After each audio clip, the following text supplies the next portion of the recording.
Salut tout le monde et bienvenue de nouveau avec la team des Mustélidés.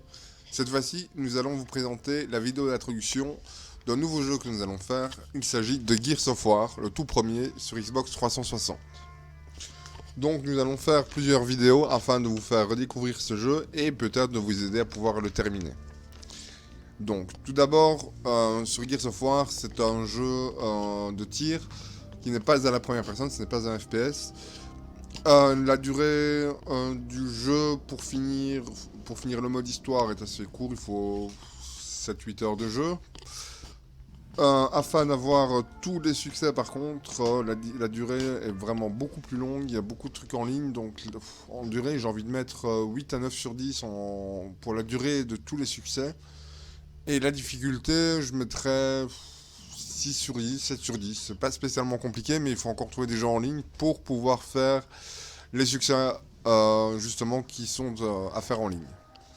Donc ensuite, après cela, on vous présentera comme d'habitude le mode histoire du jeu. Donc ce sera fait en mode recrue afin d'aller le plus vite possible pour vous faire redécouvrir l'univers de Gears of War.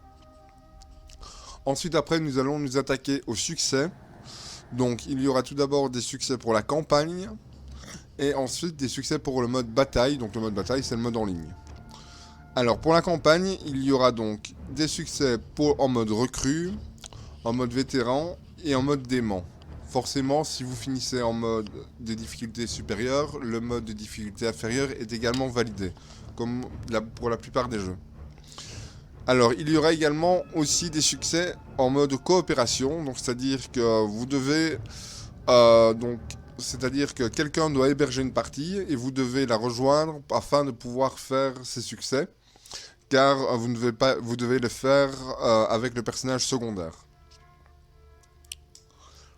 Ensuite, il y a quelques petits succès spéciaux, comme par exemple les rechargements éclairs, la collection des plaques CGU, et d'autres autres petits succès. Mais sinon, c'est vraiment tout dans le mode histoire, et ensuite pour le mode bataille. Et donc, pour le mode bataille, il y a beaucoup de succès où il faut tuer 100 ennemis avec une arme ou d'une certaine manière. Souvent gagner 20 ou 25 manches avec telle ou telle manière. Et ensuite, il y a un gros trophée où il faut tuer 10 000 ennemis en ligne. Donc ça, c'est, à mon avis, peut-être le succès qui sera le plus difficile à avoir et le plus long. Donc, ce que je voulais vous dire également, c'était qu'il y avait des DLC, donc il y a 2 packs de cartes. Et, chose intéressante, c'est que ces packs de cartes sont gratuits. Donc c'est-à-dire que si vous achetez le jeu, eh bien les packs de cartes ne vous coûteront rien. C'est avec le jeu. Donc j'espère que nous allons vous retrouver pour d'autres vidéos. Et à bientôt.